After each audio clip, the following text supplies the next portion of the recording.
Kejar anjing pemburu Polres Bogor kerahkan K9.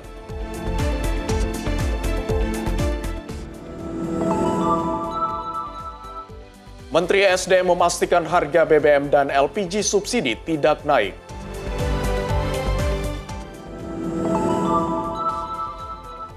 Pemerintah menaikkan tunjangan guru non-ASN menjadi Rp2 juta.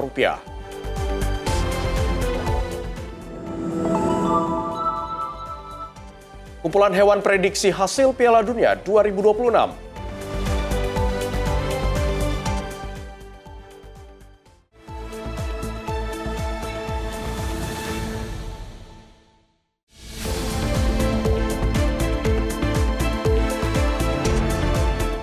Halo, selamat malam pemirsa, senang sekali menyapa Indonesia Malam kembali hadir di layar kaca Anda. Kali ini bersama saya Abdi Azwar Sahi. Selain informasi utama tadi, kami juga akan menyajikan berbagai informasi terkini dan juga menarik baik dari tanah air dan mancanegara. Dan berikut kita awali menyapa Indonesia Malam selengkapnya.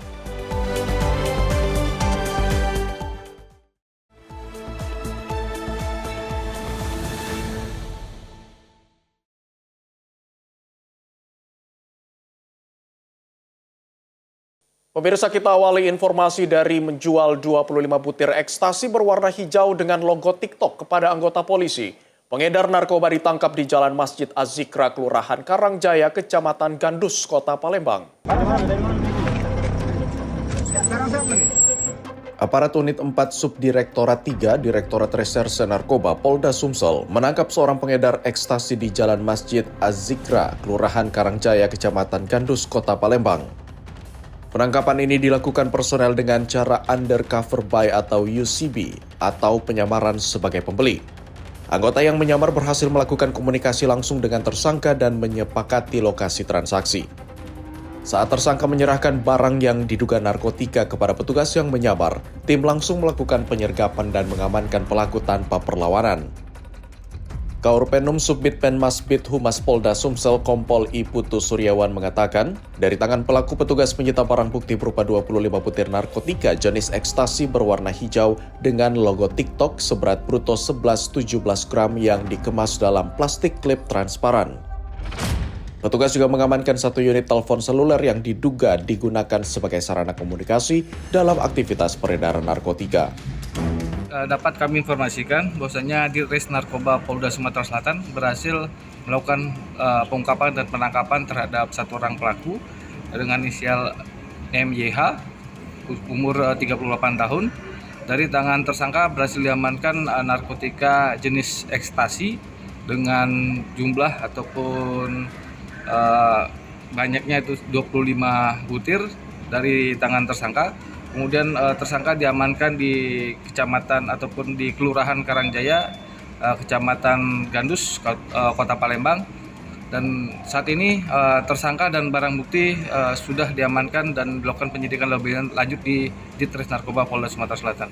Saat ini tersangka dan barang bukti sudah diamankan oleh Direktorat Reserse Narkoba Polda Sumsel untuk menjalani proses hukum lebih lanjut. Dari Palembang, Sumatera Selatan, jurnalis Sinpo TV melaporkan. Pemirsa, Polres Bogor bekerja sama dengan Ditpol 1 Mabes Polri menerjunkan tim anjing pelacak atau K9 di Jasinga, Bogor, Jawa Barat. Perburuan dilakukan untuk meredam keresahan dan memastikan keamanan warga pasca tewasnya seorang bocah oleh 12 anjing pemburu. Polres Bogor bekerjasama dengan Ditpol 1 Mabes Polri menerjunkan tim anjing pelacak atau K9 untuk memburu 12 anjing pemburu yang lepas dari pawangnya. Langkah ini dilakukan pasca adanya seorang bocah yang tewas digigit di Jasinga, Bogor, Jawa Barat. Kapolres Bogor, AKBP WH Ardi Lestanto, pada Kamis 11 Juni 2026 mengatakan total ada 12 ekor anjing pemburu yang dinyatakan lepas dari pawangnya hingga menyebabkan seorang bocah tewas digigit anjing tersebut. Sampai saat ini, ada 4 ekor yang berhasil diamankan dan sisanya masih dalam perburuan. WH menyebutkan, operasi penyisiran dan patroli intensif ini difokuskan di area Desa Sipak, Kecamatan Jasinga, Kabupaten Bogor. Sebelumnya, bocah laki-laki berusia 9 tahun tewas digigit anjing pemburu babi ketika sedang memancing di Jasinga, Bogor, Jawa Barat pada Minggu 7 Juni 2026 siang. Dalam proses penyelidikan, Polres Bogor sempat memeriksa 57 saksi dan pemburu babi untuk dimintai keterangan. Polisi pun menetapkan tersangka terhadap pemilik anjing yang menggigit korban hingga tewas. Tim redaksi Sinpo TV melaporkan. Seorang ayah tega mencabuli 2 putri kandungnya di Kabupaten Pandeglang, Banten. Pelaku nekat melampiaskan nafsu bejatnya kepada 2 orang putri kandungnya yang masih di bawah umur dan berstatus sebagai pelajar.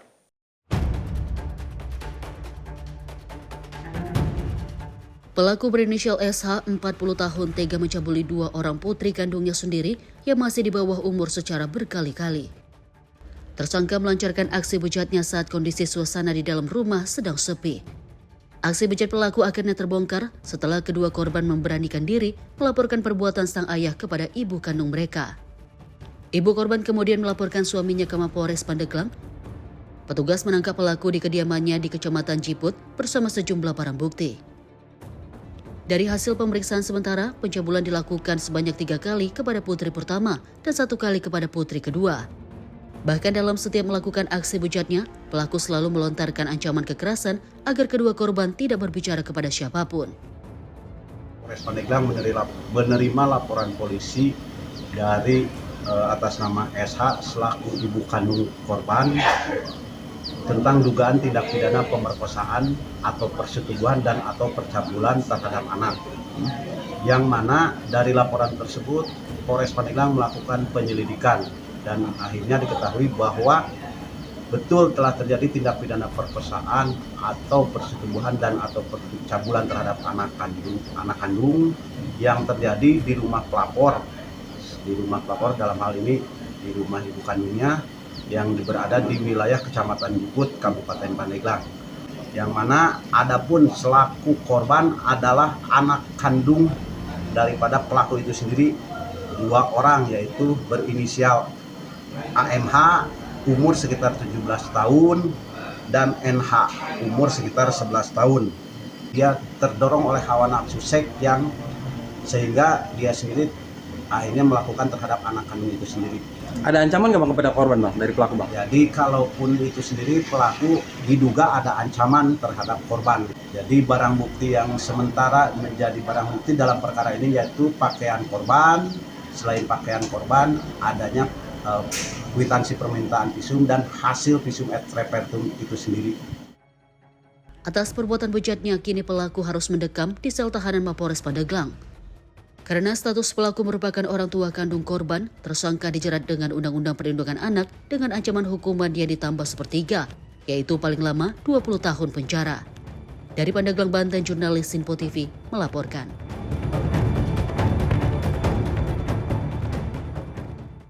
Sementara itu 2 pelaku curanmor di Kabupaten Lampung Timur, Lampung terpaksa dihadiahi timah panas oleh polisi karena melakukan perlawanan menggunakan senjata tajam saat akan ditangkap. Sebelum melawan, pelaku sempat melarikan diri dan bersembunyi di area perkebunan jagung milik warga.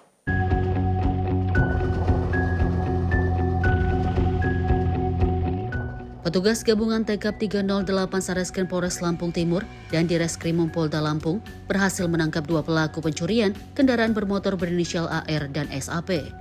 Kedua pelaku ditangkap saat melarikan diri dengan bersembunyi di perkebunan jagung milik warga di wilayah Kecamatan Sekampung Udik, Kabupaten Lampung Timur. Saat akan diamankan, kedua tersangka justru melakukan perlawanan dengan menodongkan senjata tajam jenis pisau ke arah petugas. Karena dinilai membahayakan, polisi akhirnya memberikan tindakan tegas terukur untuk melumpuhkan keduanya. Petugas mengamankan 2 bilah pisau dan 1 unit sepeda motor yang digunakan para pelaku saat menjalankan aksi kejahatan. Kami gabungan TK 308 Polres Lampung Timur dan TK 308 Polda Lampung melakukan upaya paksa penangkapan terhadap 2 pelaku pencurian kendaraan motor. Pada saat itu kami mengikuti tersangka. 2 tersangka ini pada saat kami buntuti dan kami akan melakukan penangkapan, kedua tersangka ini melakukan perlawanan dengan cara mengeluarkan 2 buah pisau, merasa mengancam keselamatan dari personel. Akhirnya kami melakukan tindakan tegas terukur terhadap 2 pelaku ini. Saat ini kedua tersangka telah ditahan di Mapolres Lampung Timur. Polisi masih melakukan pengembangan untuk mengetahui kemungkinan keterlibatan kedua pelaku dalam kasus pencurian kendaraan bermotor lainnya di wilayah Lampung Timur dan sekitarnya. Dari Lampung Timur, Lampung, jurnalis Info TV melaporkan.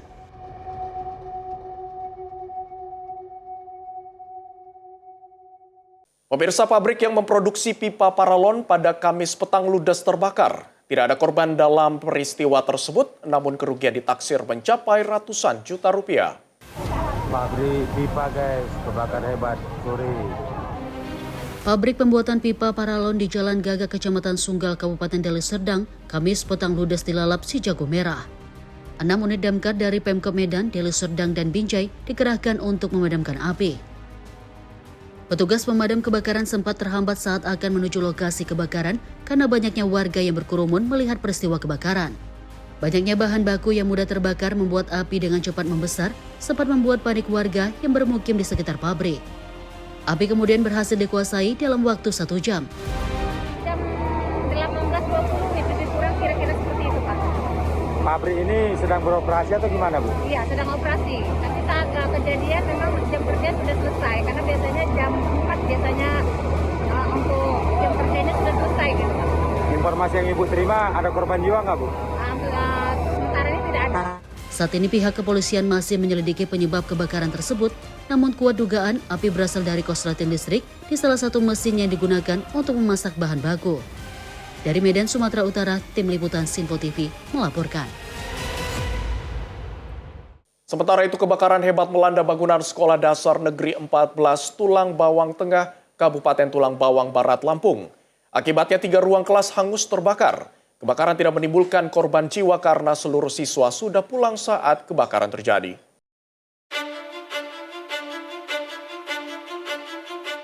Dalam rekaman video amatir warga, kobaran api melalap bagian atap bangunan Sekolah Dasar Negeri 14 Tulang Bawang Tengah, Kabupaten Tulang Bawang Barat, Lampung pada Kamis 11 Juni 2026 siang. Api dengan cepat menjalar dan menghanguskan setidaknya 3 ruang kelas yang membuat para guru dan warga tampak panik karena api semakin membesar. Petugas pemadam kebakaran berhasil menjinakkan api setelah berjuang selama sekitar 1 jam dengan mengerahkan 2 unit armada pemadam. Kepala Dinas Pendidikan dan Kebudayaan Tulang Bawang Barat, Muhammad Syari Sopian mengatakan, kegiatan belajar mengajar telah selesai dan seluruh siswa sudah pulang ke rumah saat kebakaran terjadi. Untuk saat ini, yang menjadi fokus prioritas kami adalah memastikan tidak ada korban jiwa. Itu yang pertama. Yang kedua, kita akan melakukan opsi-opsi lain terkait dengan ruang kelas darurat, memastikan seluruh kegiatan belajar mengajar bisa tetap berjalan. Nah, untuk saat ini kita lagi terus melakukan koordinasi dengan stakeholder terkait untuk menginventarisir apa saja harta benda ataupun barang yang memang menjadi dampak dari kebakaran tersebut. Untuk langkahnya kita sudah langsung berkoordinasi dengan Kementerian Pendidikan, kita langsung koordinasi dengan mereka, kita memohon untuk segera dibantu melakukan perbaikan menggunakan dana revitalisasi tanggap darurat. Alhamdulillah kita langsung direspon, mungkin dalam waktu dekat ini tim survei dari kementerian akan turun untuk mengecek lokasi langsung dan kita doakan bersama ruang kelas ini bisa segera diperbaiki sehingga anak-anak kita bisa kembali beraktivitas seperti biasanya. Saat ini pihak kepolisian melakukan olah tempat kejadian perkara dan memeriksa sejumlah saksi untuk mengetahui penyebab pasti kebakaran. Dari Tulang Bawang Barat, Lampung, jurnalis Sinpo TV melaporkan.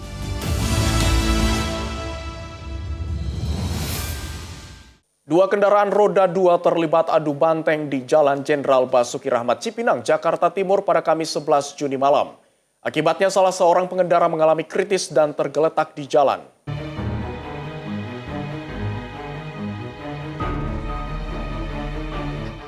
Kecelakaan hebat melibatkan 2 sepeda motor terjadi di Jalan Jenderal Basuki Rahmat Cipinang, Jakarta Timur, Kamis 11 Juni 2026 malam. Benturan terjadi saat kedua kendaraan melaju dari arah berlawanan dan bertabrakan secara adu banteng. Akibatnya seorang pengendara terlempar dan tergeletak dalam kondisi kritis di badan jalan. Sejumlah warga memberikan pertolongan kepada korban sebelum petugas datang. Saksi mata mengatakan sebelum tabrakan terjadi, salah satu pengendara melaju dengan kecepatan tinggi sejak meninggalkan persimpangan lampu merah dari arah Basuki Rahmat menuju Jalan Kolonel Sugiono, Jakarta Timur.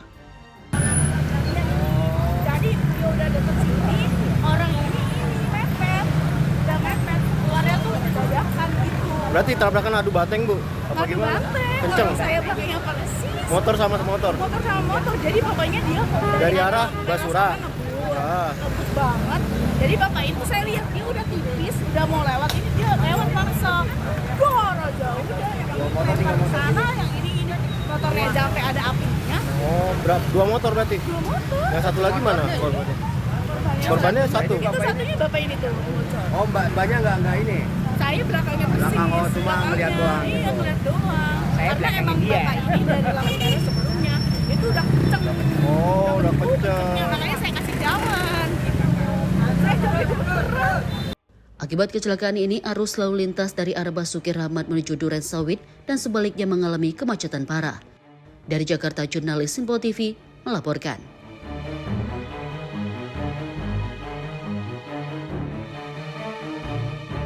Membeli motor menggunakan uang palsu, seorang pemuda diamankan warga di Jalan Pahlawan Revolusi, Pondok Bambu, Duren Sawit, Jakarta Timur pada Kamis 11 Juni sore.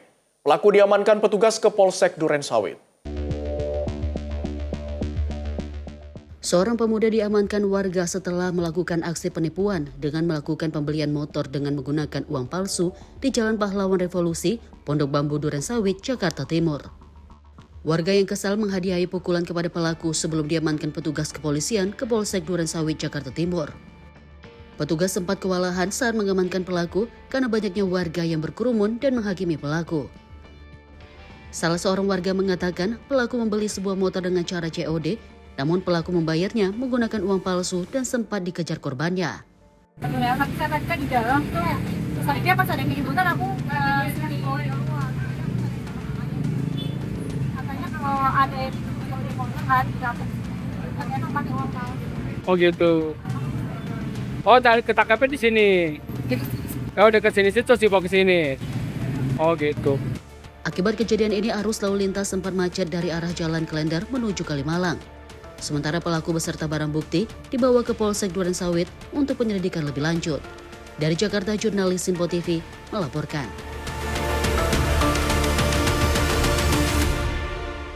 Dua orang karyawan pabrik di kawasan industri Desa Junti, Kecamatan Jawilan, Kabupaten Serang, Banten ditangkap oleh petugas unit reskrim Polsek Jawilan. Keduanya ditangkap karena nekat mencuri kabel tembaga milik perusahaan tempatnya bekerja.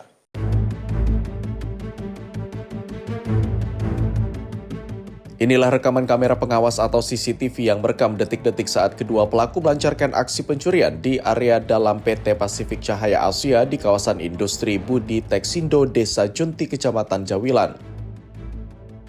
Kedua oknum karyawan ini terlibat berjalan mengendap-endap melewati pinggiran tembok pabrik menuju lokasi penyimpanan gulungan kabel tembaga. Pelaku memotong kabel gulungan menggunakan mesin gerinda menjadi ukuran 30 hingga 50 cm agar mudah dibawa. Salah satu pelaku bertugas melemparkan potongan kabel keluar tembok pabrik, sementara satu rekannya sudah bersiap menunggu di luar pagar. Aksi ilegal ini rutin dilakukan setiap akhir pekan sehingga membuat pihak perusahaan mengalami kerugian hingga puluhan juta rupiah.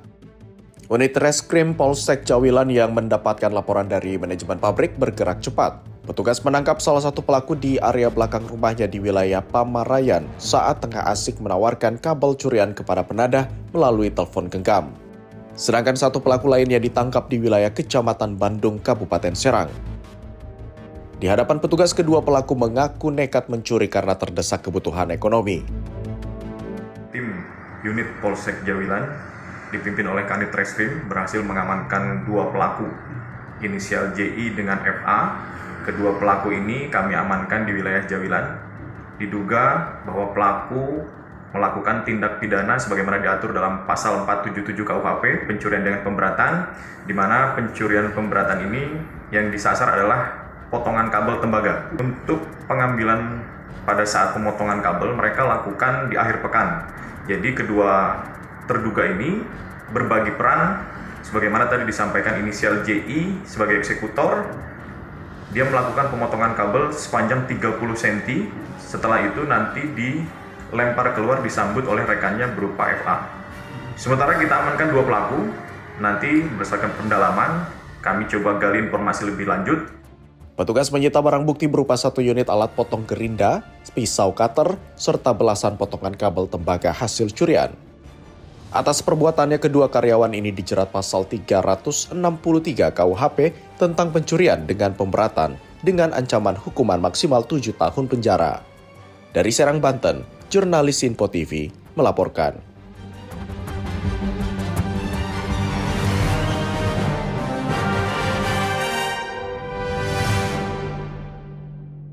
Pemirsa, 3 anak buah kapal motor sebanyak yang sempat terombang-ambing di perairan Bebuar, Kabupaten Bangka Tengah berhasil ditemukan. Tim SAR gabungan berhasil mengevakuasi seluruh korban dalam keadaan selamat. Operasi SAR terhadap kapal motor sebanyak yang mengalami mati mesin di perairan Bebuar, Kabupaten Bangka Tengah, resmi ditutup pada Kamis dini hari. Tim SAR gabungan berhasil menemukan dan mengevakuasi 3 anak buah kapal yang sempat terombang-ambing di laut. Seluruh korban ditemukan dalam kondisi selamat dan sehat. Setelah memastikan kondisi para ABK, tim SAR gabungan segera melakukan evakuasi serta menarik kapal menuju pelabuhan Desa Batu Blubang, Kabupaten Bangka Tengah. Proses penarikan kapal berlangsung selama kurang lebih 3 jam. Pada Kamis pukul 2:35 dini hari, rombongan evakuasi KM sebanyak tiba dengan selamat di pelabuhan Batu Blubang. Ketiga ABK kemudian diserahkan kepada pihak keluarga yang telah menunggu di pelabuhan. Selama operasi SAR berlangsung, tim menghadapi kendala berupa terbatasnya jarak pandang pada malam hari. Meski demikian, kondisi cuaca secara umum cukup mendukung dengan gelombang laut yang relatif aman. Kepala Kantor Pencarian dan Pertolongan Pangkal Pinang mengimbau para nelayan dan pengguna jasa transportasi laut untuk selalu mengutamakan keselamatan dengan memastikan kondisi kapal, ketersediaan bahan bakar, serta kelengkapan peralatan keselamatan dan komunikasi sebelum melaut. Tim redaksi Info TV melaporkan.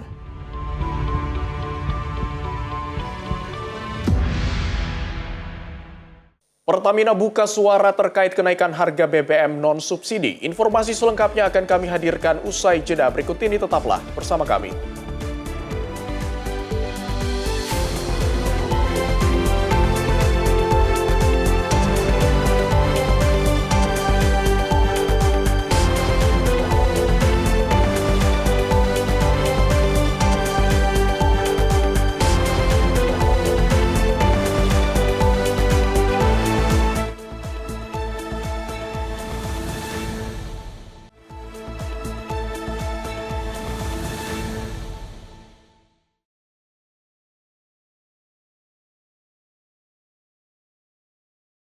Terima kasih pemirsa, Anda masih bersama kami dalam Menyapa Indonesia Malam. Kita lanjutkan informasi dari Direktur Utama PT Pertamina, Simon Aloysius Mantiri, buka suara terkait kenaikan harga bahan bakar minyak atau BBM non-subsidi.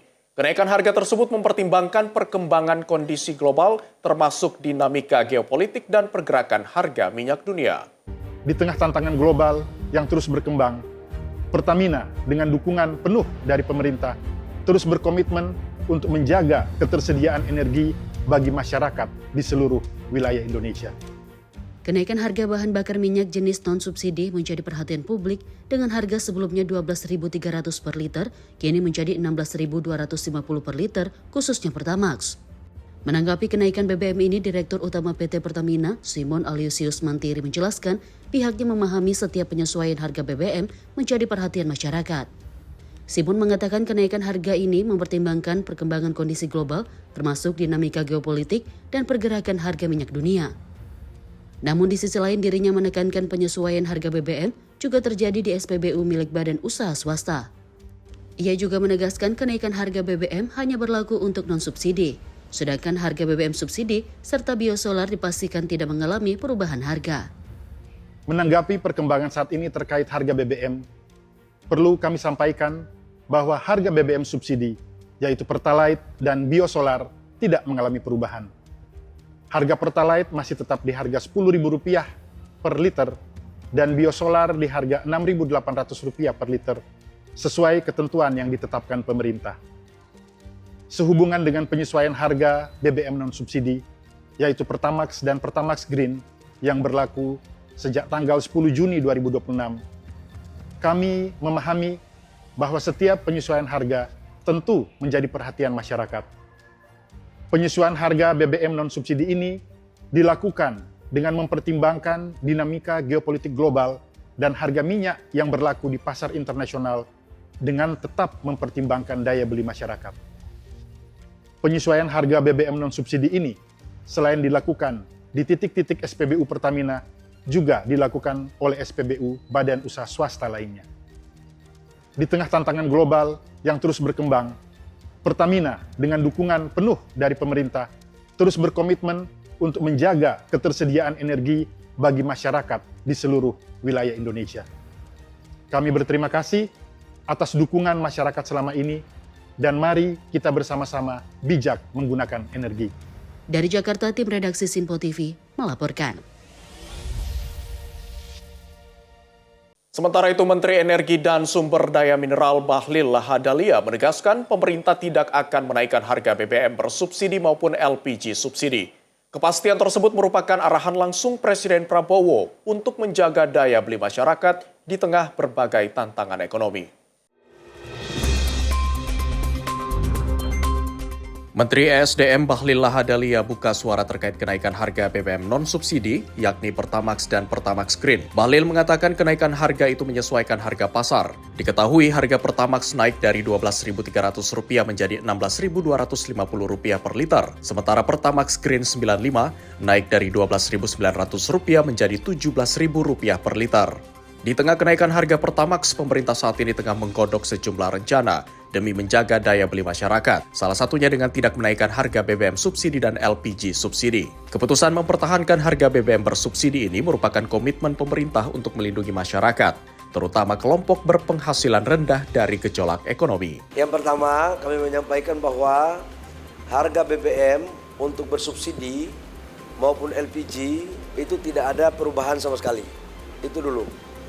Nah, sementara harga yang non-subsidi itu menyesuaikan dengan harga pasar yang ada. Sudah bertentu perhitungannya ini akan dilakukan secara bijak oleh teman-teman pelaku usaha, baik Pertamina maupun pelaku swasta yang lainnya. Dari Jakarta, Dio Malau, Sinpo TV melaporkan. Presiden Prabowo Subianto memerintahkan Kementerian Energi dan Sumber Daya Mineral untuk segera mencari sumber energi alternatif guna memperkuat ketahanan energi nasional di tengah dinamika geopolitik global. Presiden Prabowo Subianto memerintahkan Menteri SDM Bahlil Lahadalia untuk mempercepat pencarian dan pemanfaatan sumber-sumber energi alternatif guna memperkuat ketahanan energi nasional. Arahan tersebut disampaikan dalam rapat terbatas yang digelar di Istana Kepresidenan Jakarta. Langkah ini diambil sebagai antisipasi terhadap ketidakpastian geopolitik global yang masih berlangsung.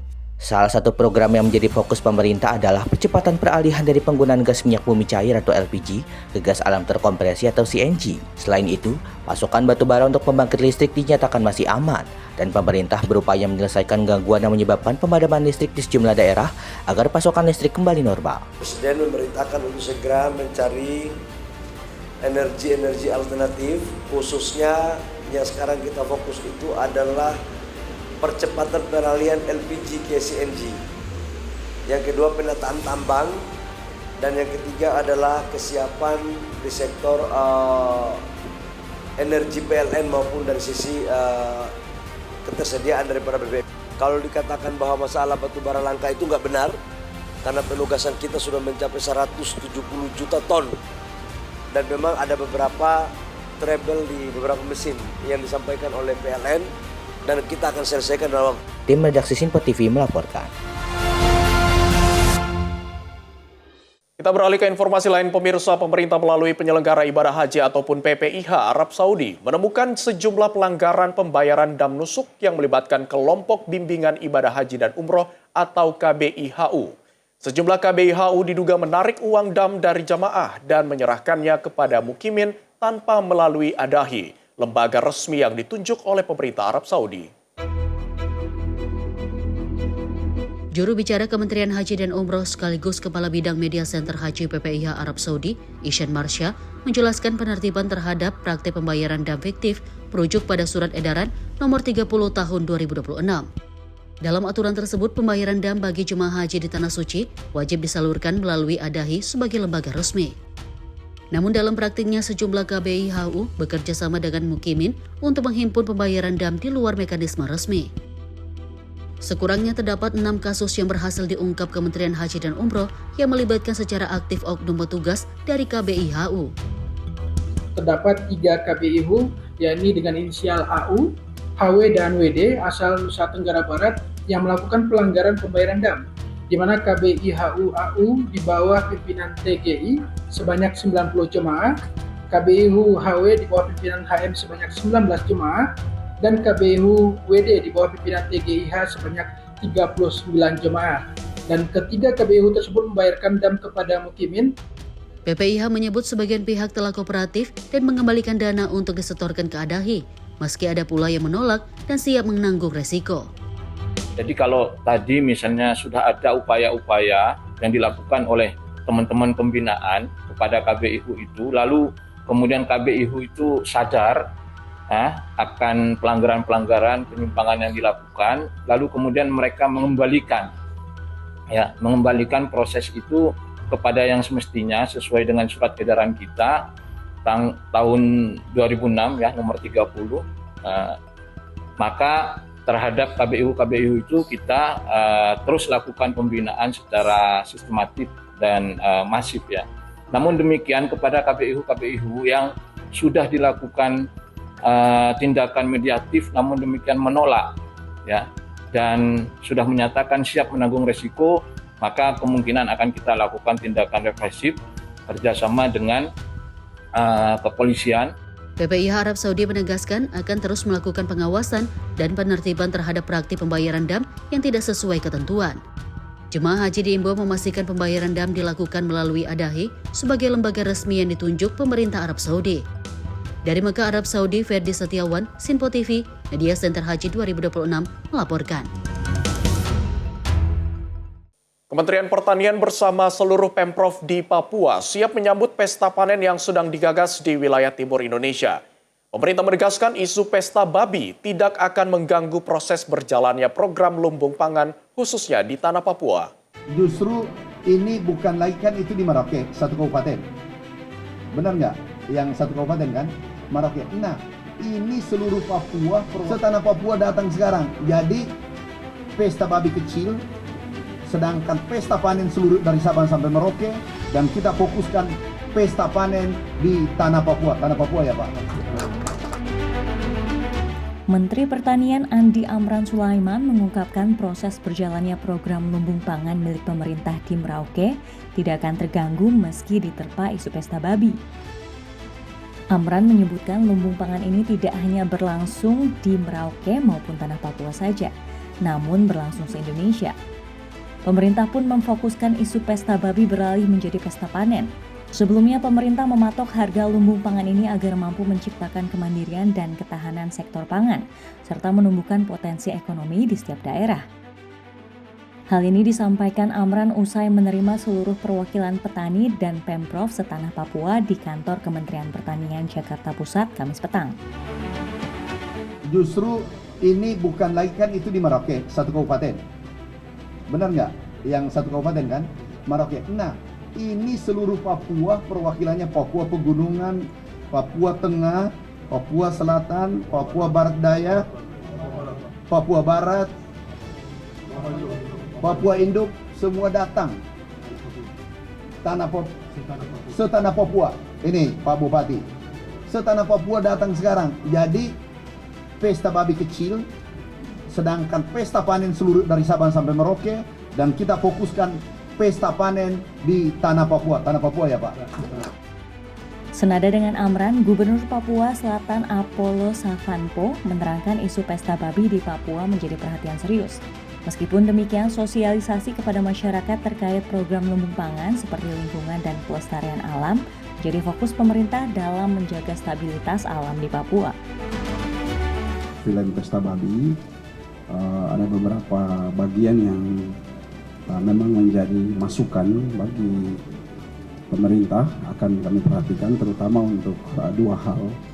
Yang pertama adalah social engineering dan environmental engineering. Social engineering ini merupakan sosialisasi pelibatan masyarakat adat sampai kepada rekrutmen tenaga kerja yang melibatkan orang asli Papua.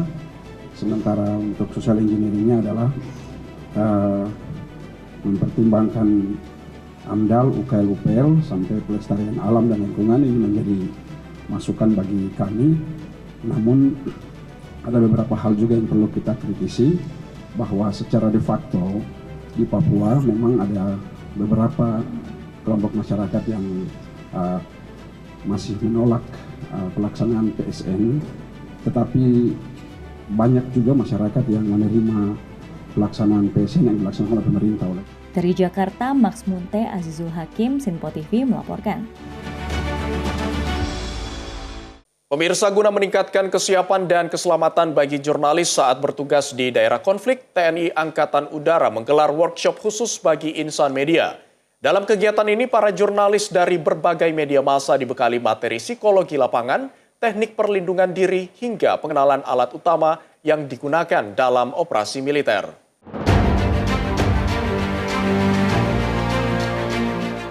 Jurnalis dari berbagai media massa mengikuti workshop peliputan di daerah konflik yang diselenggarakan oleh TNI Angkatan Udara di Markas Brigade Parako 1 Paskat, Halim Perdana Kusuma, Jakarta selama 2 hari.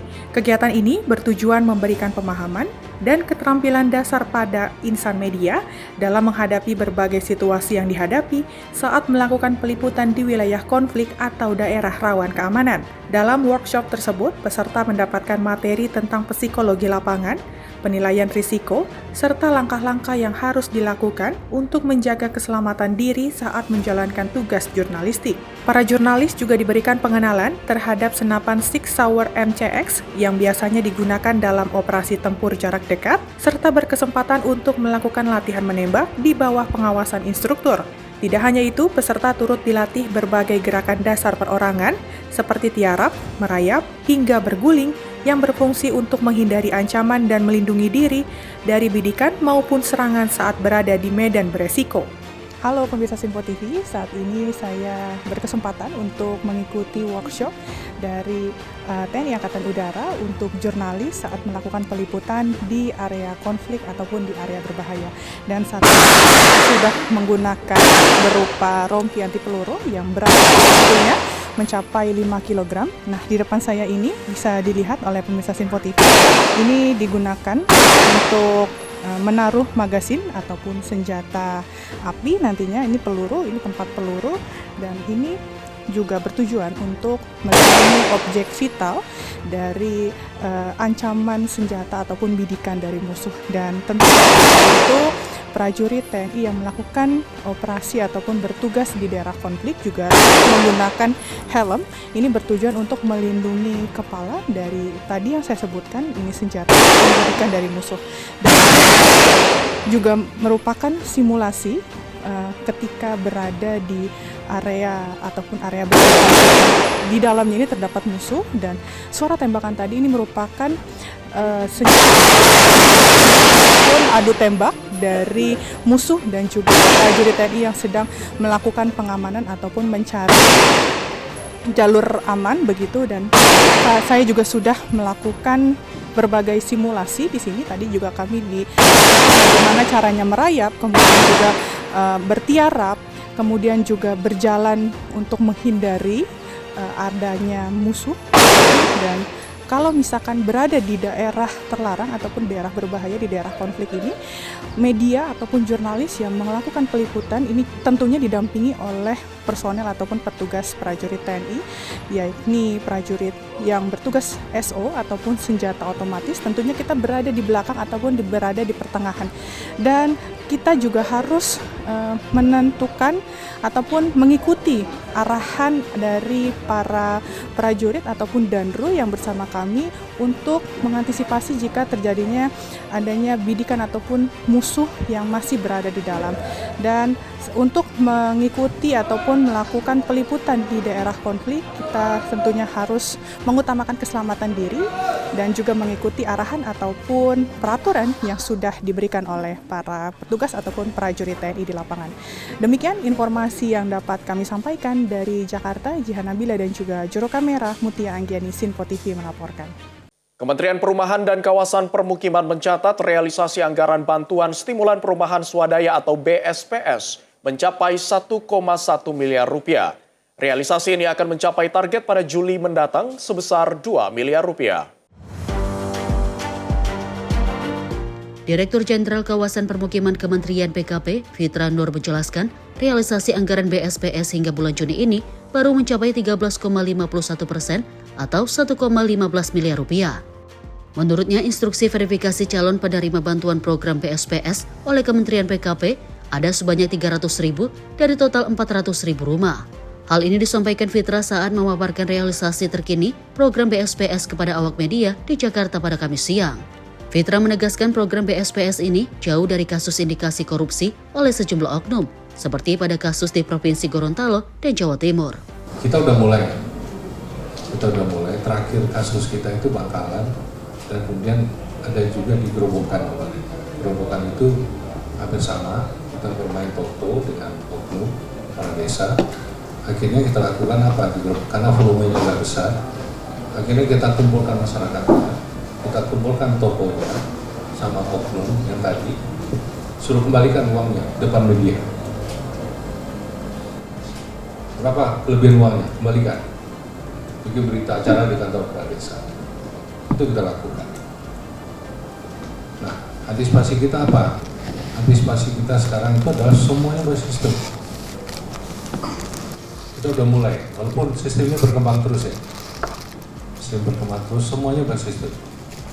Kalau dulu kita masih terima proposal, waktu Semenat 2024 di PU udah pakai si baru ya? Udah pakai juga ya?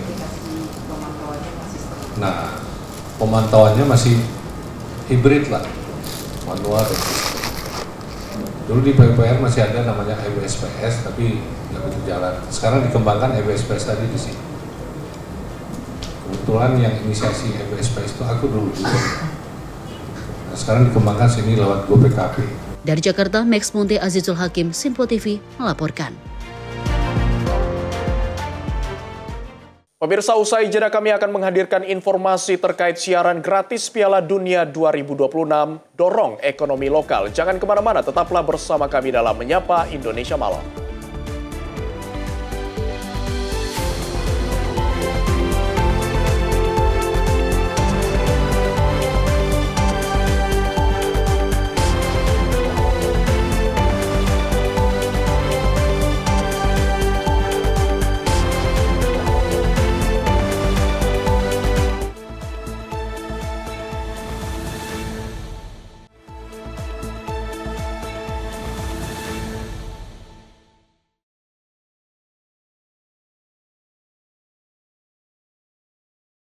Terima kasih pemirsa, Anda masih bersama kami dalam Menyapa Indonesia Malam. Kita lanjutkan informasi dari pemerintah memastikan seluruh masyarakat dapat menikmati tayangan Piala Dunia 2026 melalui siaran gratis di TVRI. Melalui nonton bareng atau nobar Piala Dunia, pemerintah berharap dapat mendorong pertumbuhan UMKM dan ekonomi lokal. Seiring bergulirnya pertandingan Piala Dunia 2026, suasana semarak mulai terasa di berbagai penjuru tanah air. Warung kopi, kedai makan, dan berbagai tempat berkumpul masyarakat mulai bersiap menyambut meningkatnya jumlah pengunjung yang datang untuk menyaksikan pertandingan secara bersama-sama. Aktivitas nonton bareng atau nobar tidak hanya menjadi sarana hiburan, tetapi juga memberikan dampak positif bagi pelaku usaha kecil dan menengah. Pedagang makanan dan minuman, pemilik warung kopi, serta berbagai pelaku UMKM diharapkan mendapatkan peningkatan pendapatan seiring tingginya minat masyarakat menyaksikan Piala Dunia melalui siaran gratis di TVRI. Pemerintah berupaya memastikan seluruh lapisan masyarakat dapat menikmati pertandingan Piala Dunia tanpa hambatan akses. Kebijakan ini juga menjangkau masyarakat di wilayah pelosok serta pengguna parabola agar dapat merasakan euforia pesta sepak bola terbesar di dunia. Selain menumbuhkan semangat kebersamaan, kehadiran siaran gratis ini diharapkan mampu mendorong perputaran ekonomi di tingkat lokal melalui berbagai aktivitas masyarakat selama penyelenggaraan turnamen. Piala Dunia tidak hanya menjadi ajang olahraga internasional, tetapi juga momen yang mampu memperkuat interaksi sosial dan menggerakkan ekonomi di berbagai daerah. Tim redaksi Sinpo TV melaporkan. Pemerintah memastikan penataan dan perbaikan tata kelola program makan bergizi gratis atau MBG akan dilakukan secepat-cepatnya. Langkah ini diambil usai pemerintah melakukan evaluasi menyeluruh terhadap pelaksanaan program agar lebih tepat sasaran dan berjalan sesuai dengan ketentuan. Jadi memang kita menyepakati bersama-sama bahwa kita butuh penataan menyeluruh dari program MBG ini. Menteri Sekretaris Negara Prasetyo Hadi menyatakan, pemerintah dan seluruh pemangku kepentingan telah menyepakati adanya penataan menyeluruh terhadap program makan bergizi gratis. Perbaikan ini akan dilakukan oleh pemerintah melalui evaluasi dan berbagai aspek dari pelaksanaan program makan bergizi gratis.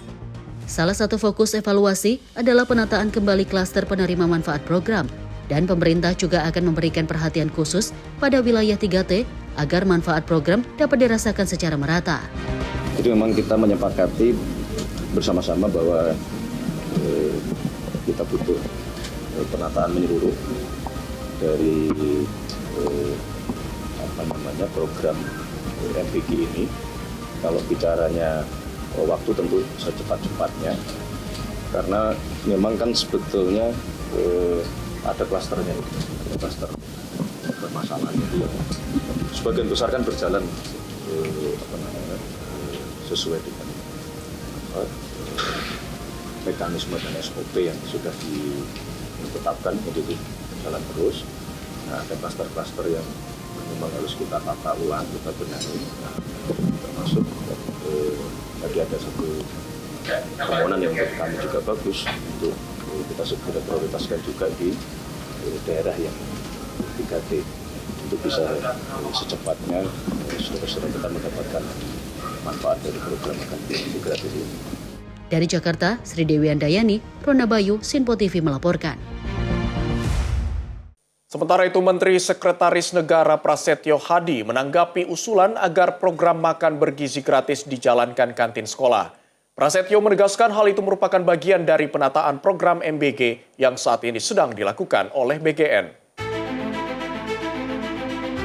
Mensesnek Prasetyo Hadi menanggapi usulan agar program makan bergizi gratis dijalankan kantin sekolah. Ia menyampaikan hal itu saat menjawab pertanyaan wartawan tentang adanya wacana kantin sekolah melaksanakan program MBG, khususnya di daerah-daerah tertinggal, terdepan, terluar, atau 3T.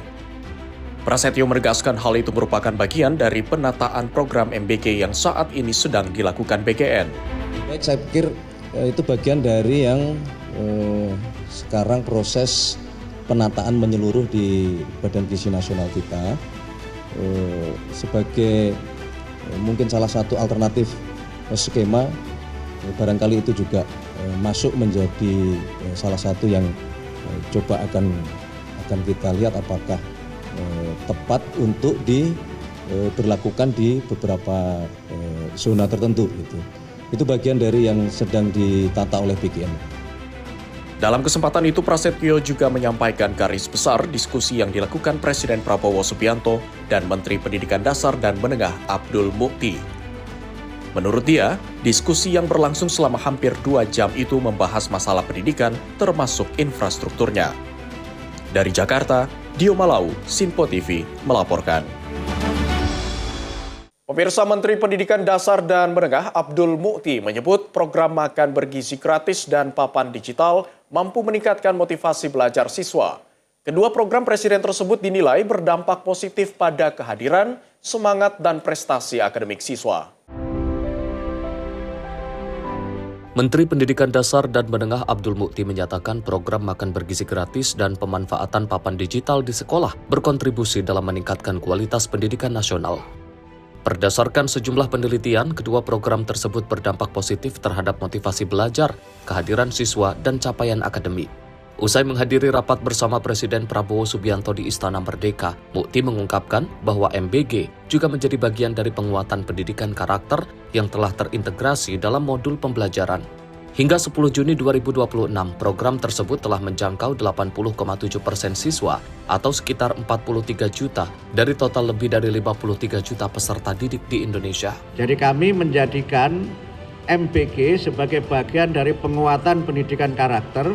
Sudah kami terbitkan modul-modulnya dan sudah ada penelitian dari UI dan lembaga yang lainnya yang menunjukkan dampak positif MBG terhadap peningkatan motivasi belajar, kehadiran di sekolah, dan juga terhadap capaian akademik. Dan karena itu kami juga menyampaikan per 10 Juni sudah 80,7% murid yang sudah mendapatkan MBG. Jadi dari 53 juta sekian guru, 43 juta sekiannya sudah menerima MBG dan mereka menyatakan MBG terus dilanjutkan karena dampaknya sangat positif baik dalam hubungannya dengan tingkat kehadiran di sekolah maupun dalam hubungannya dengan motivasi belajar dan juga prestasi akademik. Selain MBG, pemerintah terus memperkuat transformasi pembelajaran berbasis teknologi melalui distribusi interaktif flat panel. Sepanjang 2025, sebanyak 288.865 unit IFP telah disalurkan ke sekolah-sekolah dan kini digunakan dalam kegiatan belajar mengajar. Interaktif flat panel tahun 2025 kami distribusikan untuk 288.865 IFP ke satuan pendidikan di seluruh Indonesia. Sekarang sudah digunakan dan sudah ada penelitian yang menunjukkan dampak IFP terhadap kualitas pembelajaran dan juga terhadap motivasi belajar. Sementara itu, Menteri Sekretaris Negara Prasetyo Hadi menyebut Presiden memberikan perhatian besar pada sektor pendidikan termasuk pembaruan buku ajar agar sesuai dengan perkembangan ilmu pengetahuan dan teknologi. Saya ingin menggarisbawahi bahwa diskusi hampir 2 jam lebih betul-betul pemerintah dan Bapak Presiden sangat concern terhadap masalah pendidikan, baik mengenai infrastrukturnya, kemudian peningkatan. Tim redaksi Sinpo TV melaporkan. Mendikdasmen Abdul Mukti menegaskan komitmen Presiden Prabowo Subianto dalam menaikkan tunjangan guru honorer atau non-ASN dan guru ASN. Adapun nantinya gaji dan tunjangan guru akan ditransfer langsung ke rekening masing-masing setiap bulannya. Bagaimana proses birokrasi yang tidak birokratis dan agar guru dapat mendapatkan manfaat langsung dari transfer tunjangan yang ke rekening guru setiap bulan. Mendikdasmen menuturkan pemerintah akan menaikkan tunjangan guru honorer atau non-ASN dan guru ASN. Adapun nantinya gaji dan tunjangan guru akan ditransfer langsung ke rekening masing-masing setiap bulannya. Mukti menambahkan kebijakan ini merupakan komitmen Presiden Prabowo Subianto untuk menyejahterakan guru-guru di Indonesia. Menurutnya, khusus guru non-ASN, tunjangannya akan dinaikkan 1,5 juta rupiah menjadi 2 juta rupiah. Sementara itu, Mukti menegaskan tunjangan guru ASN akan diberikan dengan besaran sesuai gaji pokok masing-masing. Mukti pun menegaskan skema transfer langsung ini merupakan suatu terobosan. Transfer langsung ini menunjukkan komitmen Presiden memangkas proses birokrasi dan memberikan guru manfaat langsung. Kemudian untuk kesejahteraan guru, kami ingin tegaskan sekali lagi bahwa sesuai komitmen Bapak Presiden, tunjangan guru sekali lagi sudah dinaikkan dari yang guru non-ASN, tunjangannya dinaikkan dari 1,5 juta menjadi 2 juta, dan kemudian guru ASN tunjangannya sebesar gaji pokok. Yang berbeda juga sebagai terobosan adalah tunjangan dan gaji itu ditransfer langsung ke rekening guru setiap bulan. Nah, ini yang membedakan dengan kebijakan sebelumnya dan ini menunjukkan komitmen Bapak Presiden untuk bagaimana proses birokrasi yang tidak birokratis dan agar guru dapat mendapatkan manfaat langsung dari transfer tunjangan yang ke rekening guru setiap bulan. Dalam kesempatan ini, Mukti juga mengungkapkan pemerintah akan membuka beasiswa di jenjang yang sama dengan kuota 150.000 guru pada tahun ini. Adapun nominal beasiswa yang diberikan sebesar 3 juta rupiah per semester. Dari Jakarta, Dio Malau, Sinpo TV melaporkan. Sementara itu, Wakil Ketua Komisi 10 DPR lalu Hadrian Irfani mendukung penuh langkah pemerintah yang menaikkan tunjangan guru honorer atau non-ASN. Lalu berharap pemerintah terus dapat memfokuskan kepada kebutuhan dasar pendidikan ke depan. Pemerintah resmi menaikkan tunjangan guru honorer atau non-aparatur sipil negara sebesar 2 juta rupiah. Hal ini merupakan komitmen Presiden Prabowo Subianto dalam mensejahterakan para guru. Wakil Ketua Komisi 10 DPR lalu Hadrian Irfani mengatakan pihaknya mendukung penuh langkah pemerintah, khususnya di dalam pendidikan. Lalu menilai kesejahteraan guru serta peningkatan mutu siswa-siswi merupakan bagian penting yang tak boleh terabaikan. Dirinya juga menyebut Komisi 10 DPR akan terus mencari berbagai solusi agar kebutuhan dasar pendidikan dapat segera teratasi. Rencana pemerintah menganggarkan kenaikan untuk tunjangan guru baik ASN maupun non-ASN. Kami di Komisi 10 DPR RI sangat mendukung Dan moga-moga pemerintah juga lebih memfokuskan perhatian kepada kebutuhan dasar pendidikan yang lain. Kami melihat di postur anggaran 2027 di pagu indikatif, kami menilai bahwa postur anggaran tersebut hanya berfokus kepada sarana dan prasarana, tetapi jangan lupa kita masih punya PR, kesejahteraan guru harus meningkat, kemudian mutu, kualitas siswa-siswi maupun guru-guru kita harus terperhatikan. Program-program seperti TKA, peningkatan kualitas guru, peningkatan mutu guru, belum tercantum sama sekali di pagu indikatif. Kami mengingatkan kepada pemerintah, selain meningkatkan sarana dan prasarana, maka kesejahteraan guru tidak boleh dilupakan. Peningkatan mutu siswa-siswi, peningkatan mutu guru-guru kita juga tidak boleh terabaikan. Insya Allah kami akan membahas pagu indikatif ini dan mencari solusi agar semua kebutuhan dasar pendidikan ini bisa cepat tuntas teratasi. Dari Jakarta, Fahrizal Davarizkiano, Sinpo TV melaporkan. Sementara itu, Menteri Pendidikan Dasar dan Menengah Abdul Muti menyampaikan revitalisasi sekolah untuk tahun 2026 terus dipercepat. Saat ini revitalisasi sudah mencapai 70% dari alokasi 11.744 sekolah.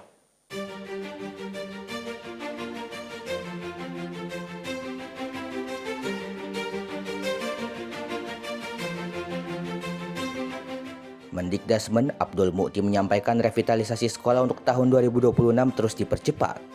Saat ini, revitalisasi sudah mencapai 70% dari total alokasi 11.744 sekolah. Nantinya, beberapa sekolah akan segera digunakan untuk tahun ajaran baru. Dalam keterangan kepada wartawan di Kompleks Istana Kepresidenan Jakarta, Mendikdasmen Abdul Muti mengatakan telah melaporkan capaian perbaikan fasilitas sekolah pada 2025 yang telah mencapai 16.167 satuan pendidikan.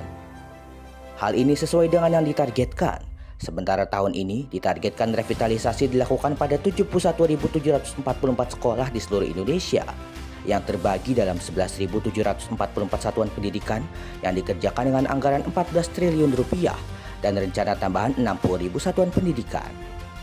Dengan anggaran yang sudah disetujui DPR 14 triliun, itu mengalokasikan untuk 11.744 satuan pendidikan dan insya Allah akan ada tambahan 60.000 satuan pendidikan sehingga tahun ini kami akan melakukan revitalisasi untuk 71.744 satuan pendidikan di seluruh Indonesia, semua jenjang mulai dari taman kanak-kanak sampai dengan tingkat SLTA. Kami sampaikan juga bahwa program revitalisasi ini tidak hanya berkaitan dengan peningkatan mutu pendidikan, tapi juga dari penelitian kami juga berdampak terhadap ekonomi. Karena sistemnya swakelola, pembangunannya langsung oleh masing-masing satuan pendidikan, kami memperkirakan akan ada penyerapan tenaga kerja di tingkat daerah, mereka yang mengerjakan revitalisasi ini untuk 71.744 itu sekitar 1,1 juta orang yang akan bisa bekerja dalam rentang waktu antara 3 sampai 8 bulan. Sekarang yang revitalisasi tahun 2026 sudah mulai berjalan, sudah 70% dari alokasi 11.744 itu dan sudah mulai dikerjakan, bahkan beberapa di bulan Juli dan Agustus sudah bisa selesai dan sudah bisa diresmikan untuk memulai tahun pelajaran tahun 2026-2027. Mendikdasmen memproyeksikan untuk revitalisasi ribuan satuan pendidikan pada tahun ini, ada 1,1 juta orang dapat bekerja dalam kegiatan tersebut dalam rentang waktu 3-8 bulan. Dari Jakarta, Tio Malau, Sinpo TV melaporkan.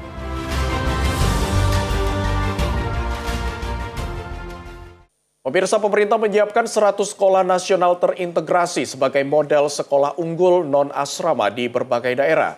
Program ini menjadi bagian dari upaya peningkatan dan pemerataan mutu pendidikan di Indonesia.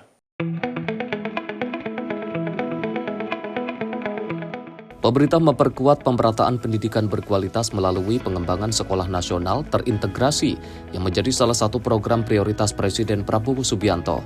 Program ini dirancang sebagai model sekolah unggul non-asrama di berbagai daerah.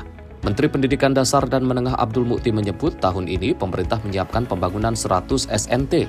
Dari jumlah tersebut, sebagian akan memanfaatkan fasilitas yang sudah ada, termasuk di Balai Kemendikdasmen dan Ibu Kota Nusantara. Sementara sisanya dibangun baru di daerah terpilih. Kami tadi menyampaikan kepada Bapak Presiden sesuai arahan beliau untuk penyelenggaraan sekolah nasional terintegrasi. Yang ini merupakan sekolah unggul yang tidak berasrama, yang tahun ini direncanakan kita akan bangun 100 sekolah nasional terintegrasi, dan sudah ada usulan-usulan sekolah yang masuk dari 36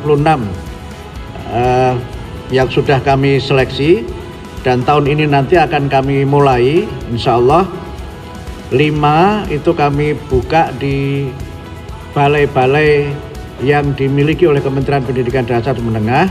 Kemudian ada 1 yang di IKN, dan kemudian 9 yang nanti kita bangun baru di daerah yang sudah diseleksi. Selain pengembangan sekolah unggul, pemerintah juga melanjutkan program revitalisasi 71.744 satuan pendidikan di seluruh Indonesia pada 2026. Program ini mencakup jenjang pendidikan dari taman kanak-kanak hingga sekolah menengah atas untuk meningkatkan mutu pendidikan secara merata. Tim redaksi Sinpo TV melaporkan. Sementara itu, pemirsa, pemerintah Provinsi Jawa Timur kembali menunjukkan komitmennya dalam meningkatkan kualitas sumber daya manusia melalui peluncuran program beasiswa LPPD Pemprov Jatim 2026.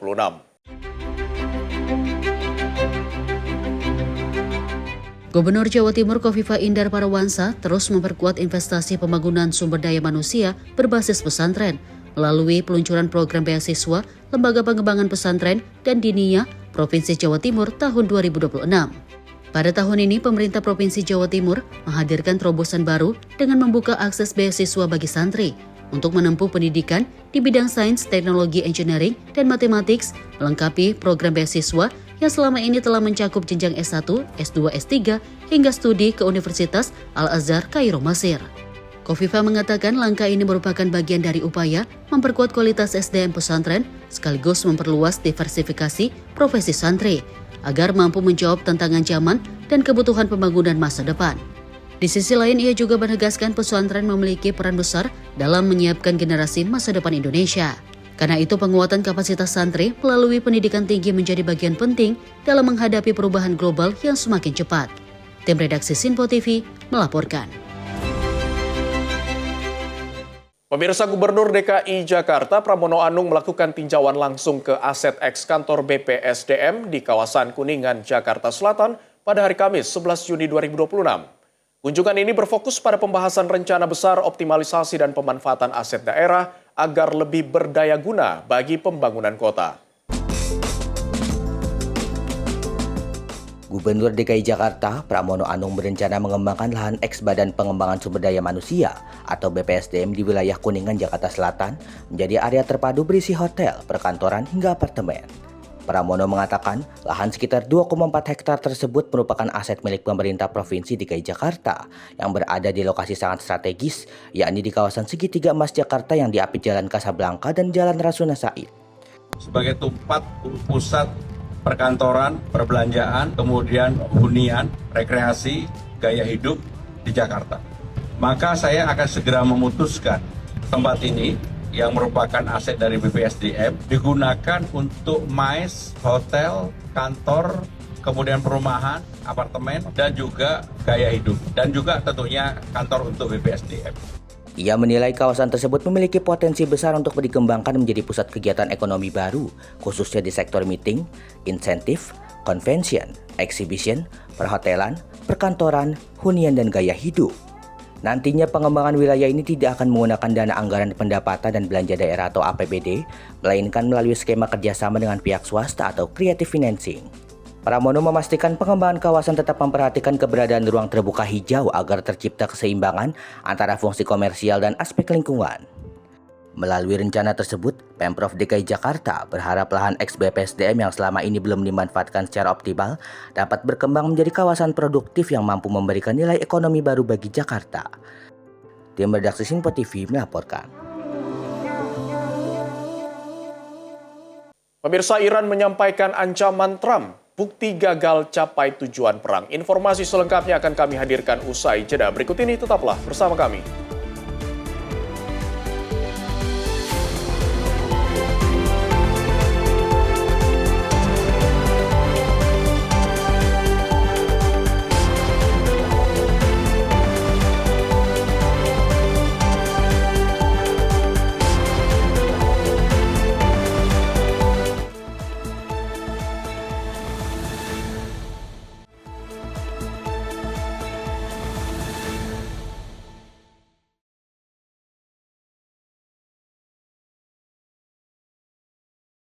Terima kasih pemirsa, Anda masih bersama kami dalam Menyapa Indonesia Malam. Kita lanjutkan informasi dari Amerika Serikat kembali melancarkan serangan militer ke sejumlah target di Iran. Serangan ini memperburuk ketegangan antara Washington dan Teheran yang dalam beberapa pekan terakhir terus meningkat. Komando Pusat Militer Amerika Serikat atau CENTCOM merilis rekaman peluncuran rudal jelajah Tomahawk dari kapal perang USS Michael Murphy. Serangan yang dilakukan pada Rabu malam itu menargetkan fasilitas pengawasan komunikasi dan pertahanan udara milik Iran. Pihak Amerika menyatakan operasi tersebut dilaksanakan atas perintah Presiden Donald Trump dengan melibatkan Angkatan Laut, Angkatan Udara, dan Korps Marinir. Washington menyebut serangan dilakukan untuk melindungi pasukan Amerika serta jalur pelayaran internasional di kawasan Teluk. Sebelumnya, Presiden Trump juga menyampaikan peringatan keras kepada Iran melalui media sosial dan menyebut Teheran terlalu lama menunda kesepakatan terkait program nuklirnya. Serangan ini terjadi beberapa hari setelah insiden jatuhnya helikopter Apache milik Amerika Serikat di dekat pantai Oman. Washington kemudian menuduh Iran terlibat dalam insiden tersebut. Di pihak lain, media Iran juga melaporkan terjadinya ledakan di sejumlah wilayah provinsi Hormozgan, termasuk Bandar Abbas, Qasm, dan juga Sirte. Menyusul serangan tersebut, Iran mengumumkan penutupan Selat Hormuz yang menjadi salah satu jalur pengiriman minyak dan gas paling penting di dunia. Langkah itu memicu kenaikan harga minyak dunia dan juga menambah kekhawatiran akan terganggunya pasokan energi global. Sementara itu, Korps Garda Revolusi Islam Iran atau IRGC mengaku telah melancarkan serangan balasan terhadap target-target yang terkait dengan Amerika Serikat di kawasan Timur Tengah. Konflik terbaru ini juga mempersempit peluang dialog dan meningkatkan resiko konfrontasi yang juga lebih luas di kawasan. Tim Redaksi Simpo TV melaporkan. Sementara itu, ketegangan di Timur Tengah kembali menjadi sorotan dalam sidang Dewan Keamanan PBB. Iran menegaskan perdamaian di kawasan tidak akan tercapai tanpa menyelesaikan akar permasalahan yang memicu konflik selama ini.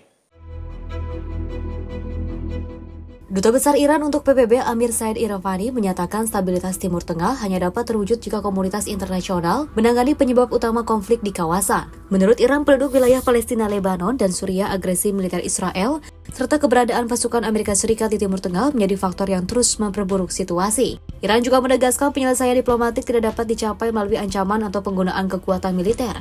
Di sisi lain, perwakilan Uni Emirat Arab menuduh Iran telah melancarkan serangan rudal dan drone yang juga mengancam keamanan kawasan serta merusak upaya perdamaian. Sementara itu, perwakilan Lebanon menyerukan agar jalur mediasi dan diplomasi menjadi prioritas dalam menyelesaikan konflik yang terus berlangsung di Timur Tengah. Pernyataan ini juga muncul di tengah memanasnya hubungan Iran dan Amerika Serikat menyusul serangan militer terbaru yang terjadi di kawasan Teluk. Tim Redaksi Simpo TV melaporkan.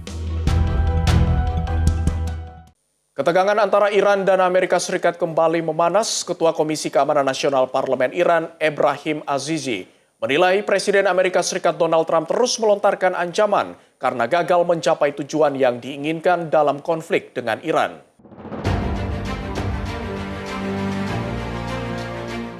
Dalam pernyataannya, Azizi menuduh Trump terus menyampaikan retorika yang berlebihan dan tidak berdasarkan fakta di lapangan. Menurutnya, pemerintah Amerika Serikat tidak memperoleh keuntungan dari konflik yang terjadi dan justru harus menanggung berbagai kerugian politik maupun ekonomi. Azizi juga menilai berbagai ancaman yang kembali dilontarkan Trump merupakan upaya menutupi kegagalan Amerika Serikat dalam mencapai targetnya terhadap Iran. رئیس جمهور آمریکا از ابتدای جنگ 12 روزه تا به امروز که ما قریب به 100 روز از جنگ رمضان رو سپری کردیم. Lebih lanjut, Azizi menegaskan Iran tetap bersatu dan siap memberikan respons yang lebih tegas apabila menghadapi tindakan yang dianggap mengancam kedaulatan negaranya. Hingga kini hubungan Iran dan Amerika Serikat masih diwarnai saling tuduh dan meningkatnya ketegangan, menyusul serangkaian pernyataan keras dari kedua belah pihak. Tim redaksi Sinpo TV melaporkan.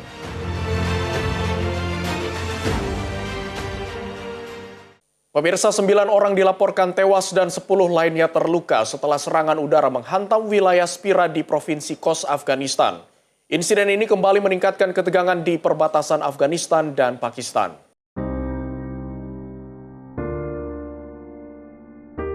Rekaman video menunjukkan warga menggelar sholat jenazah dan prosesi pemakaman bagi para korban. Sejumlah bangunan rumah juga tampak mengalami kerusakan akibat serangan. Otoritas setempat menyatakan 2 rumah hancur dalam serangan tersebut. Selain menimbulkan korban jiwa, insiden ini juga memaksa sejumlah warga meninggalkan tempat tinggal mereka. Brigada کومه صحنه چې پیښه شوه د 12:30 بجې د صحنې ته موږ راورسېدو د صحنې ته موږ راغلو په 12:30 بجې دا بمبار وشو د پاکستان له لوري کونډې یتیمان ماشومان دلته هم زیات پراته وو او پلار یو ځای پروت و مېرمن یې بل ځای پراته وه وړه ماشومان یې بل ځای پراته وو. Sementara itu, pemerintah Pakistan menyatakan operasi militer dilakukan secara terukur dan menargetkan kelompok militan di wilayah perbatasan. Pakistan mengklaim puluhan militan tewas dalam operasi tersebut. Namun pihak Afghanistan selama ini menolak tuduhan bahwa negaranya menjadi tempat perlindungan kelompok bersenjata. Ketegangan antara kedua negara terus berlangsung dalam beberapa waktu terakhir, meski sebelumnya sempat dilakukan berbagai upaya gencatan senjata dan perundingan damai. Tim redaksi Sinpo TV melaporkan. Fenomena langka terjadi di perairan Chile. Ratusan lumba-lumba terlihat berenang bersama dalam satu kelompok raksasa di lepas pantai Valparaiso, menciptakan pemandangan spektakuler yang jarang terjadi.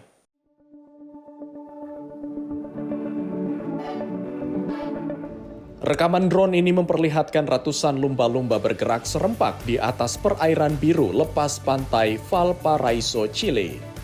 Fenomena menakjubkan ini direkam pada 26 Mei dan menjadi perhatian warga serta pecinta satwa laut. Menurut laporan setempat, kelompok lumba-lumba tersebut pertama kali terlihat di wilayah Punta de Lobos, Pichilemu, sebuah kawasan pesisir yang terkenal dengan kekayaan ekosistem lautnya. Para pengamat satwa laut menyebut kelompok lumba-lumba itu kemudian bergerak ke arah utara mengikuti arus laut di sepanjang garis pantai Chile. Kemunculan pot atau kelompok besar lumba-lumba seperti ini diduga berkaitan dengan ketersediaan makanan, pola migrasi, serta kondisi laut yang sedang mendukung. Para ahli menilai penampakan kelompok lumba-lumba dalam jumlah besar ini relatif jarang terjadi. Tak heran jika fenomena tersebut menjadi tontonan menarik bagi warga, wisatawan, maupun pengamat kehidupan laut di sepanjang pesisir Pasifik Chile. Tim redaksi Sinpo TV melaporkan.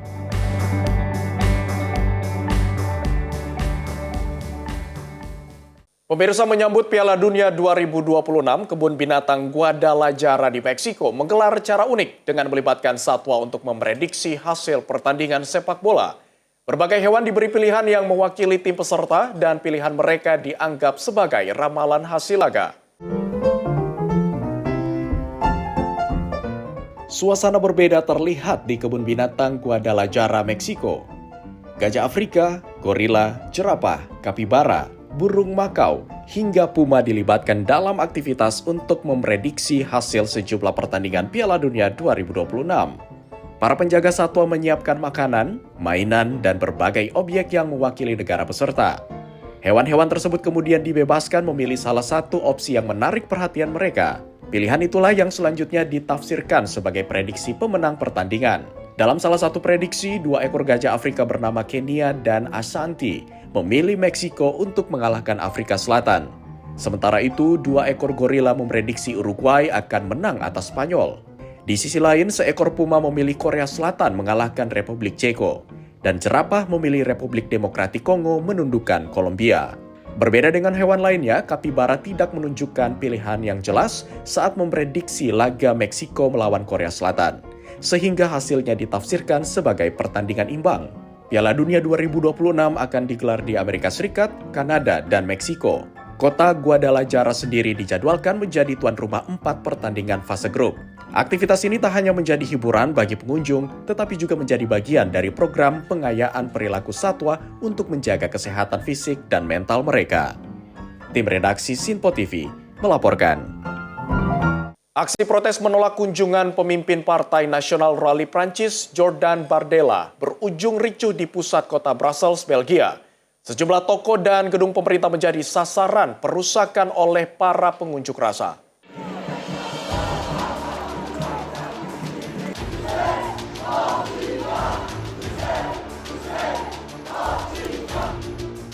Ratusan pengunjuk rasa memadati jalanan Brussels sambil membawa bendera dan menyalakan suar asap sebagai bentuk penolakan terhadap kunjungan Jordan Bardella.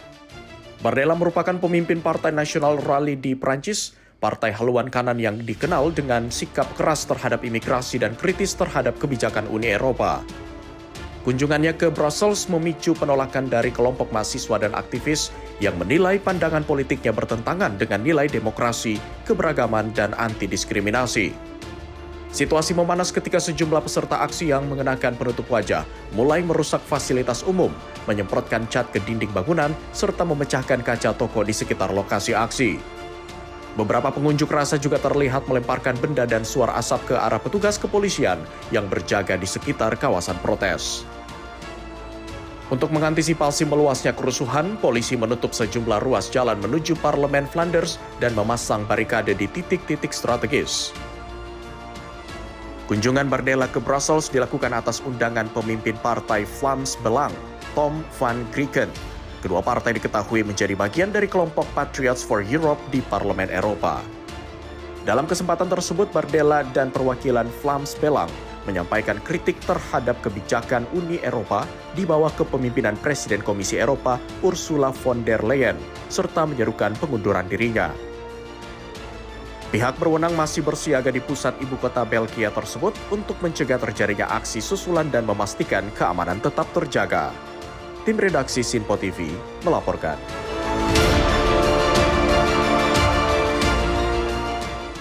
Sementara itu, gelombang wabah kolera terus menerjang negara bagian Borno, Nigeria Timur Laut. Rumah sakit dipenuhi pasien, sementara tenaga kesehatan berjuang tanpa henti untuk menekan penyebaran penyakit yang telah merenggut puluhan nyawa.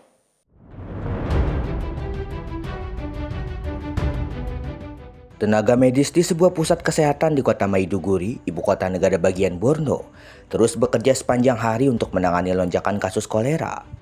Rekaman video memperlihatkan puluhan pasien menjalani perawatan di ranjang-ranjang rumah sakit. Petugas juga secara rutin melakukan penyemprotan disinfektan untuk mencegah penularan lebih lanjut. Seorang warga bernama Fatima Muhammad mengaku putrinya yang berusia 10 tahun terjangkit kolera setelah mengalami sakit perut dan muntah berulang kali. Ia mendesak pemerintah agar segera meningkatkan bantuan dan langkah pencegahan di tengah masyarakat. Organisasi Save the Children menyebutkan jumlah kasus baru mulai menunjukkan penurunan dalam 3 hari terakhir. Meski demikian, tenaga kesehatan masih harus menangani arus pasien yang terus berdatangan. Wabah ini telah menyebar ke 14 dari 27 wilayah pemerintahan lokal di Borno.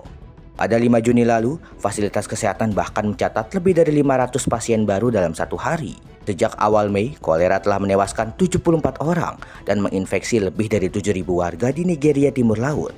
Konflik berkepanjangan, krisis pengungsi, serta keterbatasan akses air bersih disebut menjadi faktor yang memperparah penyebaran penyakit ini.